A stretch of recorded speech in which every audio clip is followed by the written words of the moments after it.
আজ গুরু পূর্ণিমা আর আমরা এসেছি রাম ঠাকুরের মন্দিরে। সবাইকে নমস্কার আর গুরু পূর্ণিমার অনেক শুভেচ্ছা। কেমন আছেন সবাই? আশা করছি খুব ভালো আছেন আর আমি আছি।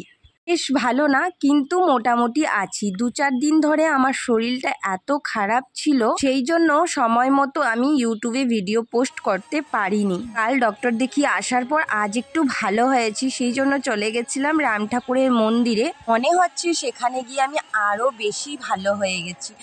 এত সুন্দর পরিবেশ মন্দিরে, এত ভালো লাগছিল, মানে বলে বুঝাতে পারবো না। এত সুন্দর করে ওনারা কীর্তন করছিল। আমরা 12টার দিকে গেছিলাম আর আসতে প্রায় 5টা বেজে গেছে।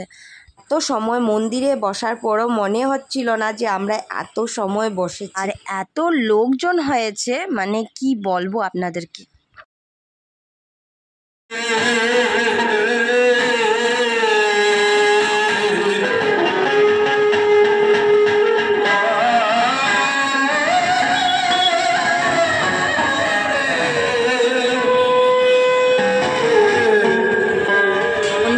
একটা শান্তিপূর্ণ জায়গা, আর মন্দিরে এসে সবাইরই ভালো লাগে।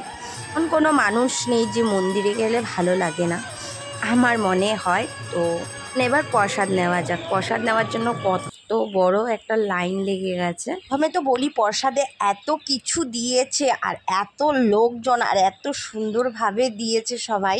শরীর ভালো না বলে 2-4 দিন ধরে ভাত খেতে পারছিলাম না, সেখানে প্রসাদ পেয়ে অনেক প্রসাদ খেয়েছি।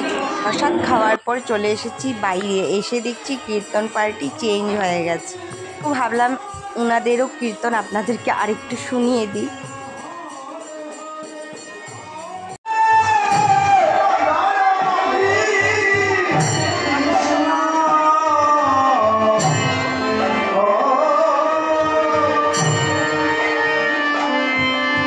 প্রসাদ নিয়ে আসার সময় আমার চোখে পড়লো উনাকে। জানি না উনি কে, ভগবান কোন রূপে আসে। বেল গাছের নিচে বসে এত সুন্দরভাবে কীর্তন শুনছিল, ভাবলাম আপনাদেরকেও দেখাই। ভিডিওটি কেমন লাগলো কমেন্টে নিশ্চয়ই জানাবেন।